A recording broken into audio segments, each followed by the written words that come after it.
किसी किले को घूमना और उस किले की दुर्ग विधा को जानना, ये दो अलग बातें हैं। आज एक ऐतिहासिक किले को घूमते हुए इसकी दुर्ग विधा को जानने की कोशिश करेंगे।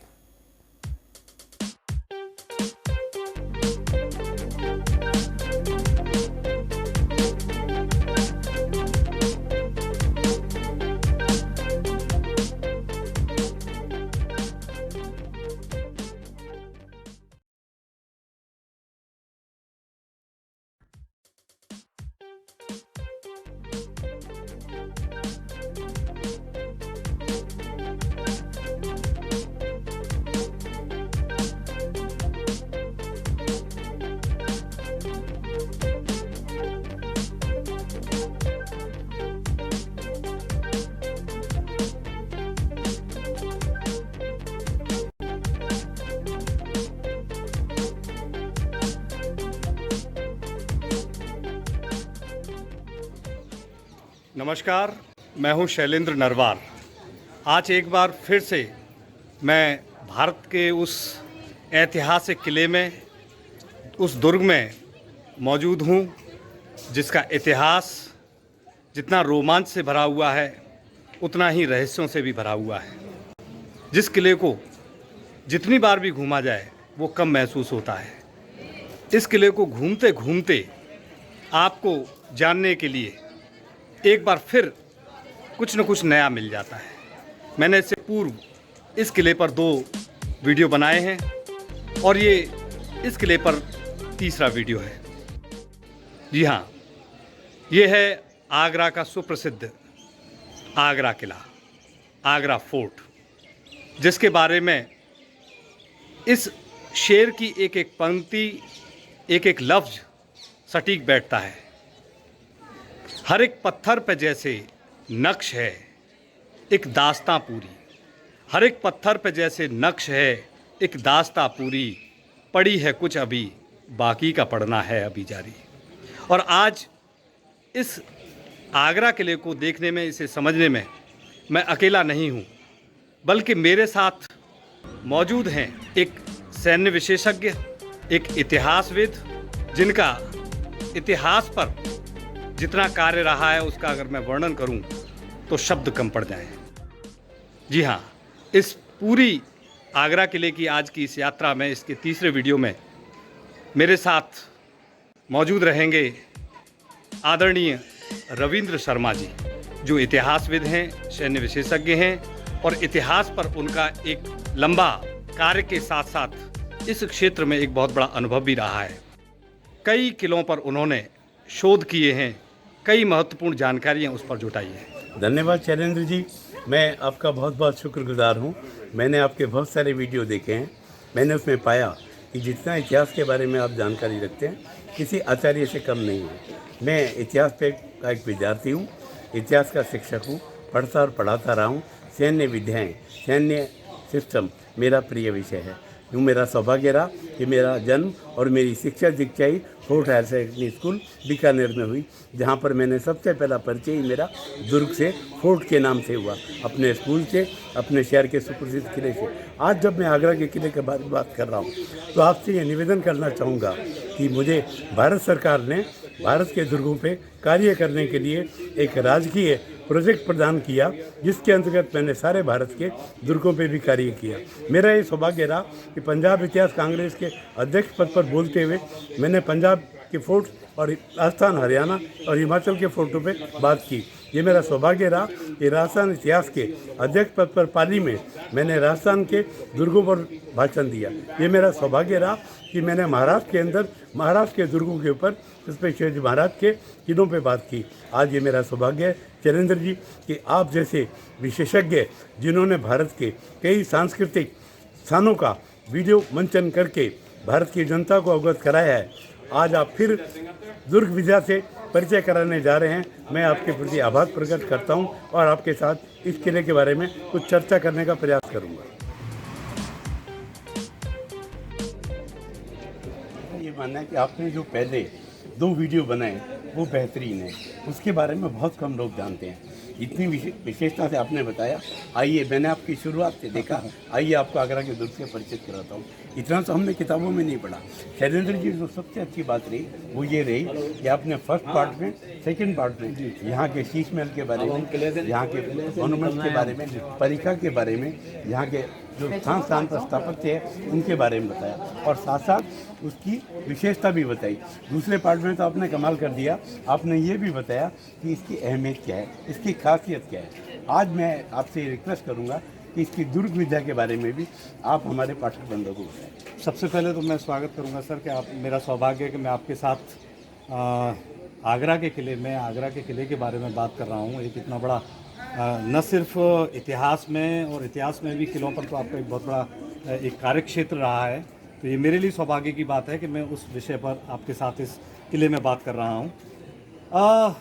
जो एक बात जो मेरे जहन में आती है वो ये है कि किले के बारे में तो हमने 2 वीडियो में बात करी, 2 डॉक्यूमेंट्री में हमने बात करी कि आगरा का किला जो है वो कई वंशों से होकर, कई राजाओं से होकर के पूरे दौर में इसने अपना एक इतिहास जो अपने आप में सजे हुआ है।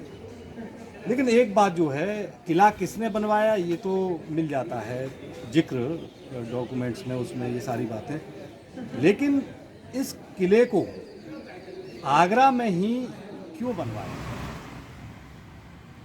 वो कहीं और भी किले को शिफ्ट कर सकते थे। अगर मैं कहूँ तो दिल्ली भी वो अपना किला बना सकते थे और दिल्ली को अपना सेंटर में न ले जा करके उन्होंने आगरा में ही उस किले का निर्माण किया। आगरा में जो पहले से बताया जाता है कि ईंटों का बना हुआ था, उसको पुनः पत्थरों का, जो लाल पत्थर का किला बनाया। तो वो आगरा जगह को चुनने के पीछे कोई विशेष कारण था कि इस किले को इन्होंने प्रमुख किलों के रूप में अपना स्थापित किया? शैलेंद्र जी, मेरा ये मानना है कि जो आगरा पे शासन करेगा मध्यकाल के अंदर, वो भारत पे शासन करेगा। जी जी जी। जब यहाँ पर तवरों ने अधिकार किया वो दिल्ली तक पहुँच गए। जब जाटों ने यहाँ पर अधिकार किया, आपके मैंने कई वीडियो देखे हैं, उनका दिल्ली तक दखलंदाजी रही। दिल्ली के 4 दीवारी के ऊपर उनके निशान है आज तक, उनकी वीरता के, उनके शौर्यता के। जब यहाँ मराठों ने अधिकार किया, वो उनका भगवा दिल्ली के लाल किले पे रहता। जब अंग्रेजों ने अधिकार किया, वो दिल्ली के अधिपति रहे। अब दिल्ली के सुल्तानों के दिमाग में ये था, इब्राहिम लोदी, उससे पूर्व सिकंदर लोदी अग्रह रहा, आगे राह के अंदर ग्वालियर तक तमरों को रोकने के लिए आगरा की अहमियत थी। दिल्ली सुल्तानों के बाद बाबर यहाँ पर आया, उसने देखा नहीं, अगर यहाँ अधिकार करना है महाराणा संग्राम सिंह से लड़ते हुए, उसने सोचा कि यदि मैं बड़ी मुश्किल से बाणसांगा जीता हूँ, यहाँ किला नहीं होगा तो मैं यहाँ शासन नहीं कर पाऊंगा। हर इसलिए हम आगे बढ़ते हैं।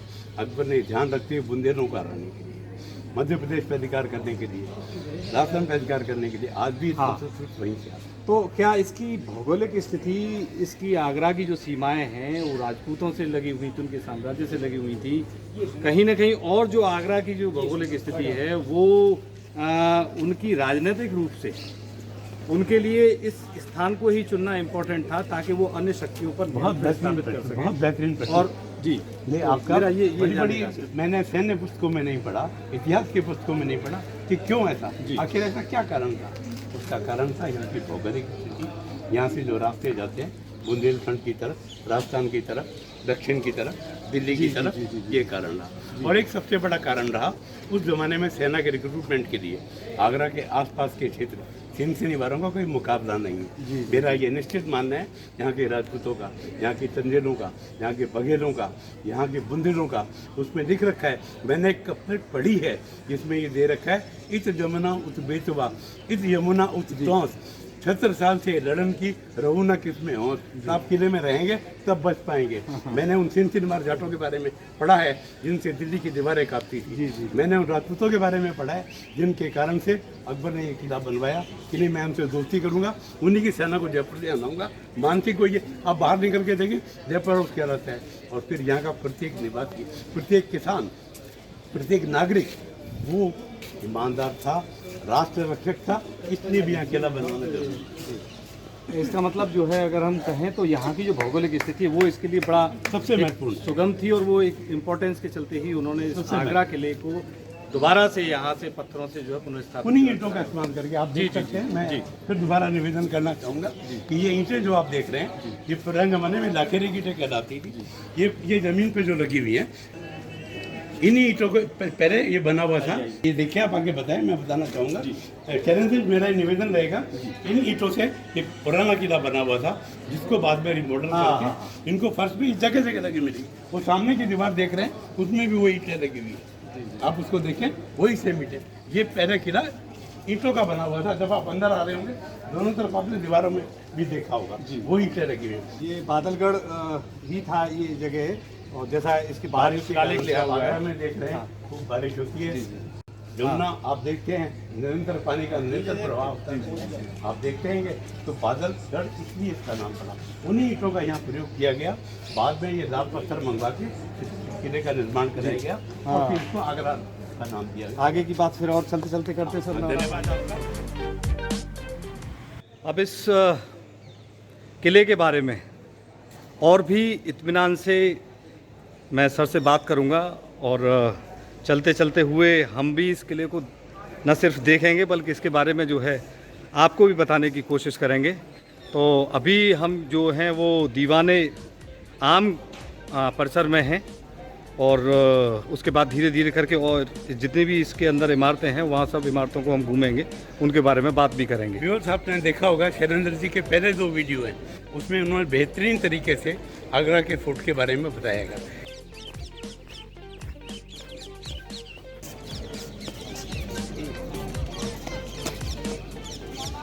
एक बात जो सबके जहन में आती है, मेरे में भी जहन में आती है, कि इसमें मुग़ल पीरियड में बादशाह का परिवार और मनसबदार, उनकी सेना और भी बहुत सारे लोग जो है इस किले में रहते थे। तो उनकी जो पानी की व्यवस्था है, जल प्रबंधन, उसके बारे में मैं चाहूँगा कि आप जरूर थोड़ा सा बताएं कि वो किस तरह से रहती थी जल प्रबंधन। जी, बड़ा ठीक प्रश्न है आपका। पुराने ज़माने के अंदर प्रत्येक दुर्ग के अंदर या बावड़ी होती थी या कुआं होता था। ये जो बावड़ी है, ये उसको जोड़ करके हम बात कर सकते हैं, जिसका नहीं, इस तरीके से मैं करना चाहूँगा। जब बाबर यहाँ पर आया तो उसको पानी की समस्या रही। जमुना में पानी में बढ़ोतरी होती रहती है, बरसात में ज़्यादा, बरसात से पहले गर्मियों में कम। तो बाबर ने एक कुएं का निर्माण किया। स्टेप वेल थे ये, इसके अंदर आराम करने का भी व्यवस्था है, और ये संपूर्ण पानी आज तक इसमें पानी है। ये किले के अंदर जो आप कह रहे थे, जैसे मनसबदारों के लिए, सेना के लिए, उनके परिवार के लिए, आने जाने वाले आगंतुकों के लिए वो पानी की आवश्यकता पूरी करता है। इस तरह के यहाँ पर और भी तालाब है किले के अंदर जगह जगह। तो ये इनका सबसे बेहतरीन काम था। अकबर ने भी इस पर इजाफा किया और ये बाद में रीस्ट्रक्चर उसी ने किया। तो मुग़ल पीरियड की जो जल प्रणाली व्यवस्था है वो कहीं ना कहीं आगे तक जो है एक बड़ी एक इम्पॉर्टेंट पार्ट रही उनके लिए, और किस तरह से वो नदियों से या झीलों से उस पानी को विभिन्न संयंत्रों के माध्यम से और उस किले में लाते थे और किले के विभिन्न हिस्सों तक उसको पहुंचाते थे। ये एकमात्र साधन था जी। जैसे यहाँ आपने ये प्रश्न किया, ऐसे दिल्ली में आप देखें लाल किले में पानी लाने के लिए बाकायदा नहर बनी हुई थी। जी। जमुना से पानी भी लाते थे, कुएं भी थे, वहाँ भी ऐसी बावड़ी है। तो आगरा के किले में भी ऐसा ही है। विशेष रूप से जो यहाँ पर कई फुब्बारे हम देखेंगे भी चल करके, और वो अगर चलते थे तो वो कहीं एक ऊंची जगह पर एक टैंक बना करके उसके प्रेशर से वो जो फुब्बारे चलने वाली कुआं होता था, वहाँ से पानी आता था। और साइफन सिस्टम जो होता है, इस प्रकार साइंस के अंदर साइफन सिस्टम से पानी लेके आते हैं, उस तरीके से लेके आते। तो कुल मिलाकर के ये भी बड़ा एक इंटरेस्टिंग पार्ट था उनका, अगर देखा जाए मुगलों का, कि किसके बगैर दुर्ग में व्यवस्था हो ही नहीं सकती। जी। अगर किले में पानी की व्यवस्था नहीं है तो किले में और अगर के बगैर तो रह जाएंगे, पानी के बगैर पानी की बात तो मुझे ध्यान आया कि जब औरंगजेब ने अपने पिता शाहजहाँ को यहाँ पर जब मनमुटाव हुआ था तो उसने वो यमुना का जो पानी जो सप्लाई होती थी उसे रोक दिया था। तभी वो उस शाहजहाँ को जो है एक तरह से सरेंडर करना पड़ा औरंगजेब के सामने, और फिर उसके द्वार खोले गए गेट के कि ठीक है से एंटर कराएंगे। आपको इतिहासकार नहीं कहता, ये सबसे बड़ा कारण था। नहीं, वो सरेंडर नहीं करते। जी। हाँ, तो पानी रोका था। नेपोलियन कहता है सेना पेट के बल पे चलती है। दुनिया का सबसे बड़ा सेनापति नेपोलियन बोनापार्ट, मुझे फ्रांस जाने का सौभाग्य मिला है, वो ये कहता था सेना पेट के बल पे चलती है। यदि पानी नहीं है, खाना नहीं है, एक दिन काम नहीं कर पाएगी। हाँ, तो वो लड़ेगी। तो औरंगजेब ने जब पानी बंद किया, आपने सही कहा, बजा फरमाया, तब शाहजहाँ ने सरेंडर किया। अब तो बढ़ ठीक सर, आइए।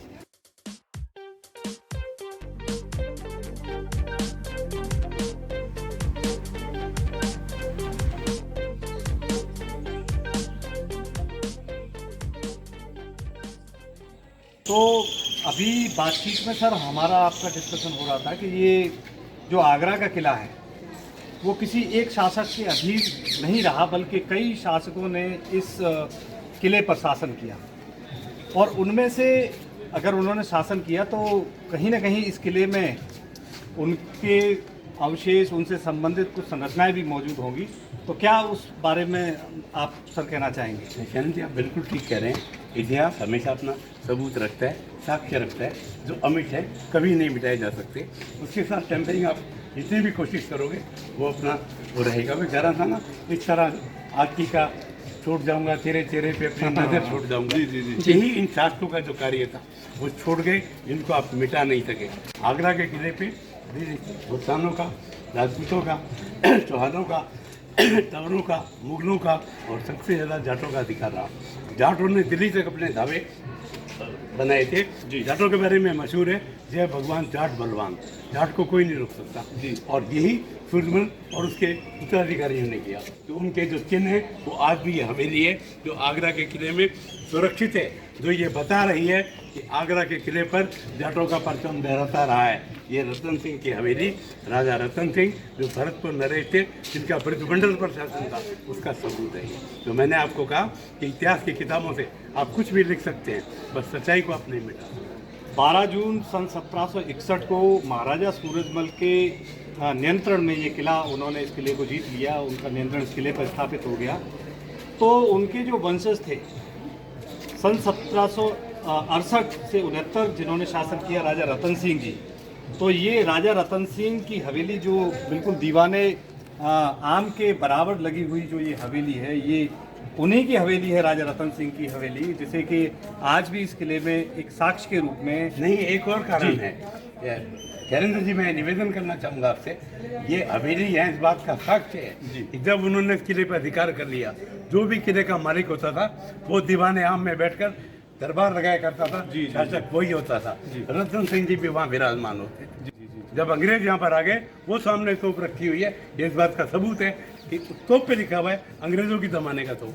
आप इतिहास से टेम्परिंग नहीं कर सकते, जो सच्चाई है यू हैव टू एक्सेप्ट। कुल मिलाकर यहाँ पर्यटकों को इस महत्वपूर्ण स्थल को भी देखने के लिए आना चाहिए, गाइडों को भी इस स्थल के बारे में अधिक से अधिक बताना चाहिए, ताकि जो देश के महापुरुष हैं उन्होंने अपनी जो गौरवशाली गाथाएं लिखी, उसके जो साक्ष्य इसके लिए में मौजूद हैं, उनसे भी पर्यटक परिचित हों। ऐसा लगता है कि दीवाने आम तक आकर के पर्यटक वहीं से लौट जाते हैं, न उनको ये इस जगह के बारे में बताया जाता है, न इस जगह के इतिहास के बारे में बताया जाता है। तो अधिक से अधिक लोग इस जगह के इतिहास के बारे में, उन महापुरुषों के बारे में भी जाने। नहीं शैलेंद्र, आप सही कह रहे हैं, आज का युवा जाग चुका है। ये जो पेपर देने के लिए आए हैं आगरा के अंदर 2 दिन से मैं देख रहा हूँ, इन्होंने लगभग आगरा को छावनी में कन्वर्ट कर रखा है, घेर रखा है लगभग। मैं इनको बधाई देता हूँ, सबको शुभकामनाएं देता हूँ, ब्लेसिंग देता हूँ, ये अपने मकसद में, अपनी परीक्षाओं में कामयाब हो।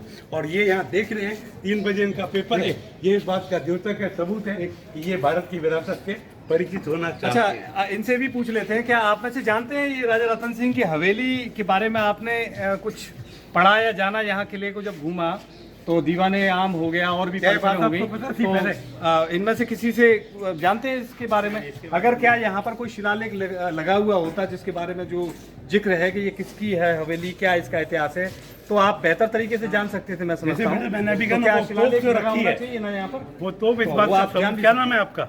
विशाल यादव। हाँ, मैं ये बताना चाहता हूँ इस्पात, ये तोप इस बात का प्रतीक है कि इस दीवाने आम के अंदर तब अंग्रेज बहादुर बैठा करता था, और ये तोप इस बात का सबूत है कि अब दुर्ग की वो इम्पोर्टेंस नहीं रही जो मध्यकाल में थी। तोप के एक दहाने से किला उड़ जाएगा, तो ये तोप इस बात का सबूत है। ये आपको कोई गाइड नहीं बताएगा, कोई नहीं कहेगा क्यों रखी। सरकार ने इसको इसलिए रखा हुआ है कि न्यू टेक्नोलॉजी, आप अब जो पेपर देने थे नई टेक्नोलॉजी का इस्तेमाल करते हैं, वही विरासत के साथ है। हमें हमारी विरासत को संजोते हुए, उसको ध्यान में रखते हुए, बस मैं ये तुमसे निवेदन करना चाहूँगा, सबसे जो पेपर देने आए हो, आपको अपने विरासत से गर्व होना चाहिए। जब तक आपको उन पे गर्व नहीं होगा, आपको अपने पे गर्व नहीं होगा, और जब तक आपको अपने पे गर्व नहीं होगा, ये देश कभी भी कामयाब नहीं हो पाएगा। ये देश कामयाब हो रहा है, उसके पीछे आप युवा शक्ति जिम्मेदार।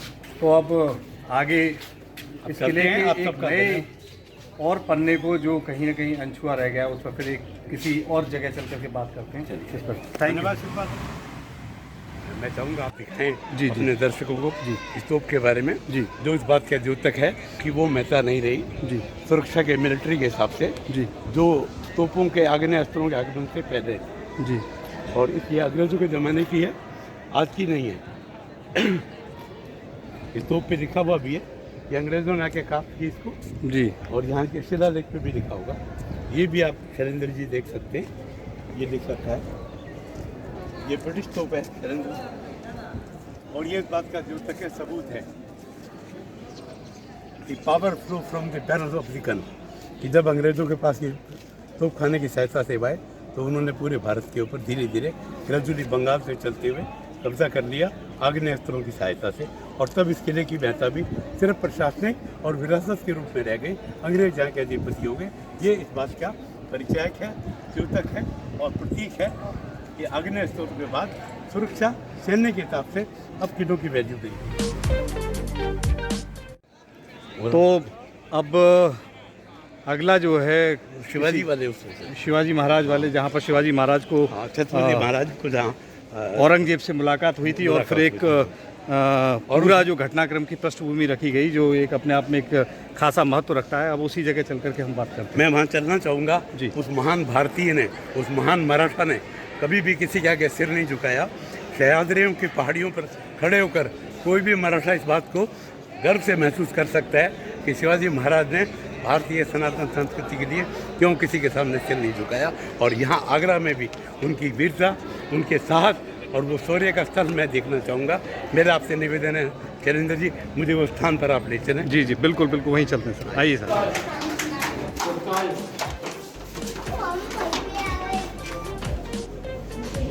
वो शौर्य हो सकता है, वो भी इसी रास्ते से है।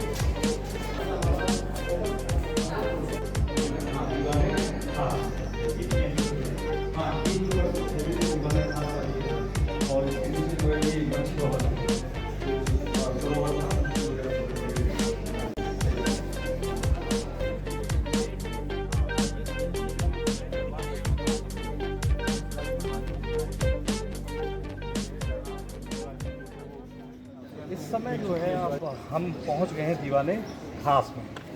तो जैसा कि इस किले की जगह जगह से इतिहास जुड़ा हुआ है, और दीवाने खास के एक बड़ा एक ऐतिहासिक किस्सा जिसका मैंने अपने पिछले डॉक्यूमेंट्री में जिक्र भी किया है, तो मैं चाहूँगा कि उसके बारे में भी, जो कि शिवाजी महाराज से जुड़ा हुआ है, कि आप भी उसके बारे में थोड़ा सा कुछ बताएं कि आप इतिहास में उस किस्से को किस तरह से देखते हैं, उसकी क्या इंपॉर्टेंस देखते हैं जो इस किले से जुड़ी हुई है शिवाजी महाराज। मेरा ये मानना है, मैं शैलेंद्र जी आपको ये बताना चाहूँगा कि ये शिवाजी महाराज, छत्रपति शिवाजी महाराज वो हिंदवी राज्य के पूर्वजा थे, भारतीय संस्कृति के पूर्वजा थे। जी, छत्रपति शिवाजी महाराज वो भारत में हिंदवी साम्राज्य की स्थापना करना चाहते थे, जिसमें वो सफल भी हुए। वो यहाँ पर वो औरंगजेब से लड़ना नहीं चाहते थे, उन्होंने बड़ी कोशिश की। जब औरंगजेब नहीं माना, बहुत ज़्यादा युद्ध के बाद भी वो शिवाजी को परास्त नहीं कर सका, तो छत्रपति महाराज को आगरा ले आए और आगरा ला के संधि की बात की। परंतु जो राजे के साथ व्यवहार किया जाना चाहिए था वो नहीं।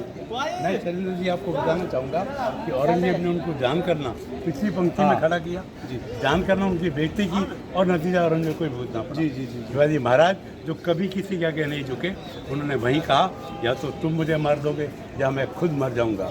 तुम देखते हो, मैंने तुम्हारे जिन सेनापतियों को भागा दिया वो मेरे से आगे खड़े, जिनको मैंने पराजित किया वो मेरे से आगे खड़े। तुमने मुझे जिस पंक्ति में खड़ा किया, मेरा बेटा ज़्यादा उससे बड़ा औहदेदार है, मैं नहीं। औरंगजेब ने कहा इसको ले जाओ और मेरे सिद्धि फौलाद को सौंप दो, वो इसका ध्यान रखेगा। हवा को, सूरज को, पानी को, छत्रपति शिवाजी महाराज को, आग को, शक्ति को कोई नहीं रोक सकता था, और ये सर्वविदित है। शिवाजी महाराज को धता बताते हुए यहाँ से, और किस तरह से निकल गए वो आज तक इतिहास में एक आपने दिया है, आपने दिया है, आपने उससे बड़ा शोध किया है। आपके मैं पढ़ता रहा हूँ उनकी तारीख के संबंध में, उनके आगरा आगमन के समय में मैंने शैलेंद्र जी आपके वो वीडियो देखे। मुझे इस बात का स्वाभिमान है, गर्व है कि आपने हमेशा राष्ट्र के ऐसे वीडियो बनाए, उन्हें मैंने देखा है और उसका खामियाजा और उन्हें भुगतना पड़ा। शिवाजी महाराज ने वहाँ जाके एक चिट्ठी लिखी औरंगजेब को कि तुम्हारा राज तुम्हारे हाथ से निकल गया है, तुम्हारी गलत नीतियों के कारण। बाकी भी निकल जाएगा, क्योंकि मैं अब छत्रपति हूँ। तो ये वो जगह है जो कहीं ना कहीं न सिर्फ शिवाजी महाराज के स्वाभिमान सम्मान से जुड़ी हुई बल्कि राष्ट्र के स्वाभिमान सम्मान से भी जुड़ी हुई है। मेरा ये मानना है, आपकी बात से मैं 100% सहमत हूँ। हिंदवी स्वराज के नाम से ये जगह बहुत ज़्यादा महत्वपूर्ण है, क्योंकि उन्होंने अपने स्वाभिमान के लिए शिवाजी महाराज किसी के आगे नहीं। जी जी जी जी, बहुत बहुत धन्यवाद सर। अगले किसी नई बात पर फिर आगे बढ़ रहे हैं और उस पर जिक्र करते हैं। आइए, थैंक यू सर। स्वागत। तो काफ़ी समय बाद आगरे के इस किले में आपका भी आगमन हो रहा है और ये मेरे लिए भी बड़ी गर्व की बात है कि आपके साथ मैं इस किले को घूम रहा हूँ, इसके बारे में बहुत कुछ जानने की कोशिश कर रहा हूँ। तो आपको कैसा अनुभव लग रहा है सर? आपको कैसा लग रहा है? अच्छा अनुभव कर रहे हैं, ताकि आपके माध्यम से और भी लोग इसके बारे में वो चीज़ें जान पाएंगे जो शायद किताबों में भी उनको पढ़ने को नहीं मिलती है। चरण जी, मेरा ये मानना है, जिन खोजा तिन पाइया है, जो ढूंढने जाएगा उसे निश्चय ही जरूर कुछ ना कुछ मिलेगा। गहरे पानी बैठ, जितना समुद्र में नीचे जाएंगे उतने ही वहाँ पर महत्वपूर्ण आपको मोती मिलेंगे। आपके साथ रहकर मैंने ये पाया। मैं इससे पहले भी 2 बार आगरा आया हूँ, 2 बार पहले भी आगरा फोर्ट देख चुका हूँ जी, परंतु मुझे वो महत्वपूर्ण बातें जो आज आपसे शेयर करने को मिली, जो आपने देखी पहले नहीं पता थी। मैं बड़ी ईमानदारी से कहना चाहता हूँ, रतन सिंह जी की हवेली के बारे में मुझे नहीं पता। छत्रपति शिवाजी महाराज के बारे में जानता था और अमर सिंह जी सबके बारे में जानता था। रतन सिंह जी के गौरव के बारे में, जाटों के गौरव के बारे में पहली बार आपने मुझे बताया, जिसके लिए मैं आपका आभारी हूँ। यही मेरी आज की यात्रा का सबसे बड़ा सफल वो रहा कि मुझे वो बातें पता लगी जो मुझे पहले नहीं पता। Thank you sir.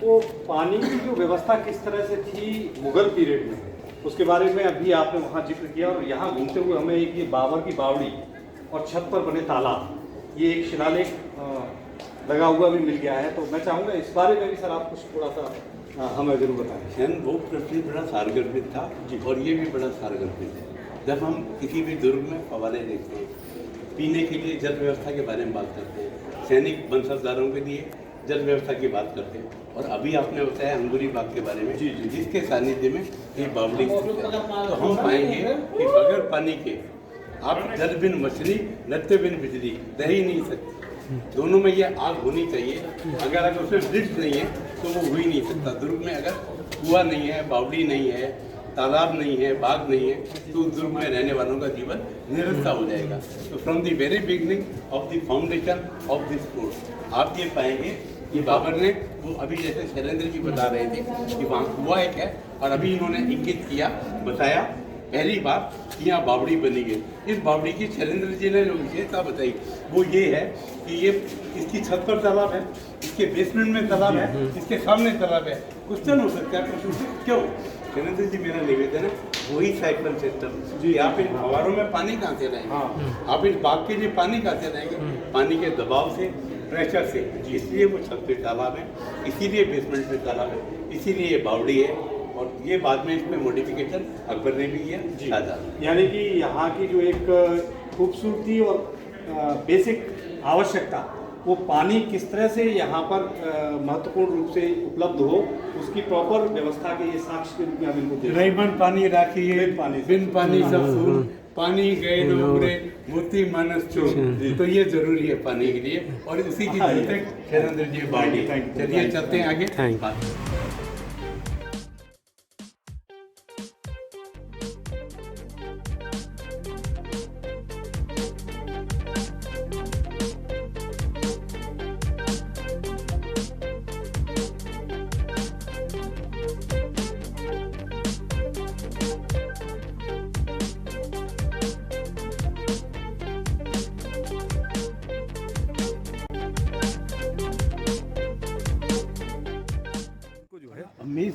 अद्भुत है, ऐसा लगता है किसी अलौकिक दुनिया में आ गए। मुझे तो ऐसा लगता है किसी तिलिस्मी किले के समान है। इसमें कहीं से निकल जाना, कहीं से भी घुस जाना, और उसमें जिस जगह जाइए उसके बारे में इतने राज, इतने किस्से, इतने कहानी। तो कुछ घंटों के लिए नहीं बल्कि कई दिन चाहिए इस किले को देखने के लिए और समझने के लिए, अगर मैं गलत मैं सहमत हूँ आपसे, और ये बहुत ज़रूरी है। ऐसा लगता है इतना अद्भुत अलौकिक अपना एक संसार है दुर्ग का, जो अन्य दुर्गों में दूसरे तरह का मिलेगा, यहाँ दूसरे तरह का मिलेगा। एक विचित्र सा माहौल है, एक इसके अंदर एक छुपी हुई आवाज़ है अंदर से जो आपको आमंत्रित करती है, आइए देखिए कितना अद्भुत है आपका भारत। और मैं फिर आपको कहूँगा, लोकल हमेशा वोकल होना चाहिए। आपका खुद का देश बाहर के देशों से बहुत अच्छा है, इसको घूमिए, पर्यटन के साधन बनाइए। शैलेंद्र जी, ये हैं वो बैरक्स जहाँ पर प्रहरी, सैनिक, मनसबदारों के अंगरक्षक और दुर्ग रक्षक रहा करते थे। ये अकबरी महल के पास है बिल्कुल। आपने वो भी बोर्ड भी पढ़ा होगा अकबरी महल का, जहाँ पर उन्होंने अकबर ने जब व्यवस्था की तो बाहर से दुश्मन आता हुआ दिख जाए। तो दुहेरी सुरक्षा व्यवस्था थी। इस तरफ जमुना नदी है और इस तरफ ये हमारे प्रहरी उस जमाने में अकबर के खड़े रहा करते थे, जो उसको सुरक्षा प्रदान करते थे।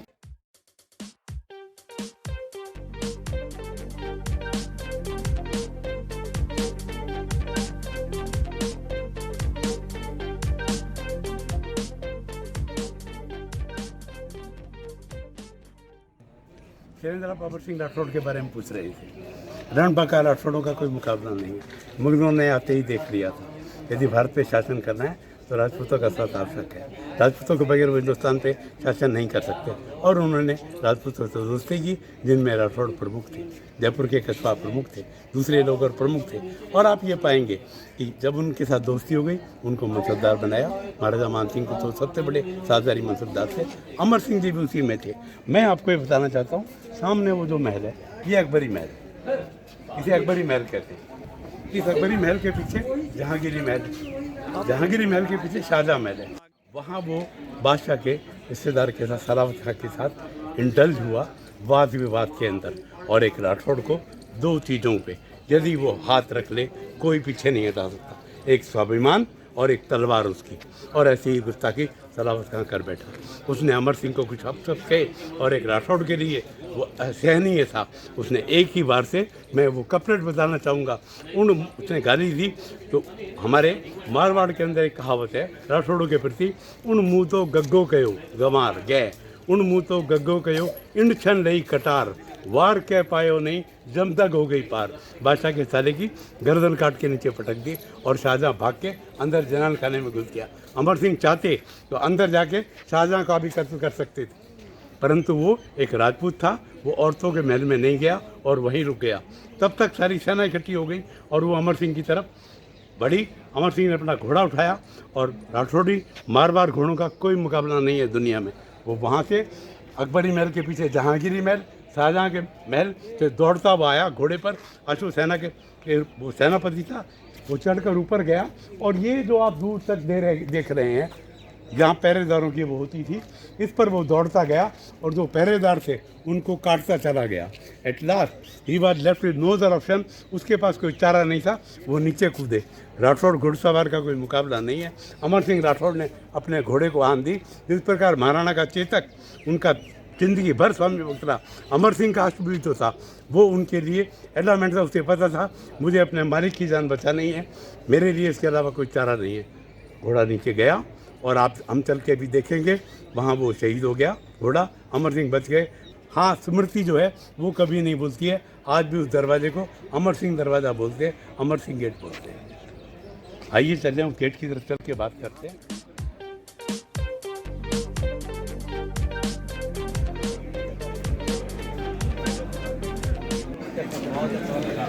घूमने में बहुत मज़ा आया। आपने जो गाइड किया वो भी हम सुन रहे थे, आप बहुत अच्छा आप गाइड कर रहे थे। तो मैं आपका वीडियो शूट करने वाला था, मगर आपने देखा तो मैं डर गया कि आप कुछ कहने लगोगे, तो इसीलिए मैंने फिर शूट नहीं किया वीडियो।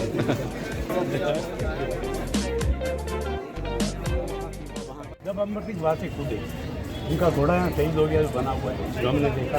उसके बाद वो निकल के जाना चाह रहे, इसमें जाने आओ बात कर रहा हूँ, बात करता हूँ। वो एक दूसरा एपिसोड है, मैं इसकी बात नहीं कर रहा। और अमर सिंह राठौर ने शहादत पाई, वो भी व्यक्ति को प्राप्त हुए। तो राजपूत का कर्तव्य है, यदि आपने किसी ने आला पढ़ाया उसमें लिखा हुआ है 4 बरस तो कुकर दिए, 8 बरस दीजिए प्यार, बरस 18 छतरी दिए, उसके बाद जीना है धिक्कार। उसके बाद जिंदा रहो तो भगवान की मर्जी, मरने पे भी एतराज़ नहीं है। तो अमर सिंह जो थे, मैं ये आपसे कहना चाहता हूँ, अमर सिंह तो शहीद हो गए, जनता ने याद रखा वो सामने अमर सिंह गेट जो है, हाँ, ये उनकी शहादत का और उनके सम्मान का जनता भूली नहीं, उनको सम्मान दिया। और गेट को आज की तारीख में अमर सिंह गेट, शाहजहाँ गेट नहीं, अमर सिंह गेट कहा जाता है।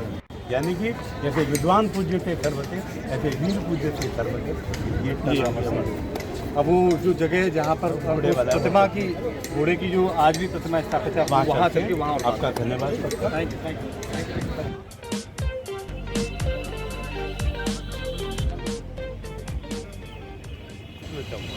अब मैं और आप वो जगह देख रहे हैं चल करके जहाँ जो किले के बाहर अमर सिंह राठौर जो वीर राजपूत थे, उनका घोड़ा जिस जगह शहीद हुआ था, तो उनके सम्मान में एक प्रतिमा लगाई गई थी उस घोड़े के सम्मान में। तो उस घोड़े की जो प्रतिमा है वो थोड़ी सी किले से ऐसी जगह पे पड़ जाती जहाँ आम पर्यटक नहीं पहुँच पाते। तो हम लोग जो है वो किले के सहारे दीवार के सहारे उसी जगह पर चल रहे हैं। यह है आगरा किले के बाहर लगी वीर अमर सिंह राठौर के घोड़े की प्रतिमा। तो यह था आगरा किले की दुर्ग विधा पर बना एक महत्वपूर्ण वीडियो। आशा है आप सभी को आगरा किले की दुर्ग विधा पर बनाया गया यह चलचित्र यानी वीडियो अवश्य पसंद आया होगा तथा इसके माध्यम से आपको इस किले के संबंध में कुछ महत्वपूर्ण जानकारी अवश्य मिली होगी। बहुत बहुत धन्यवाद। जय हिंद, जय भारत।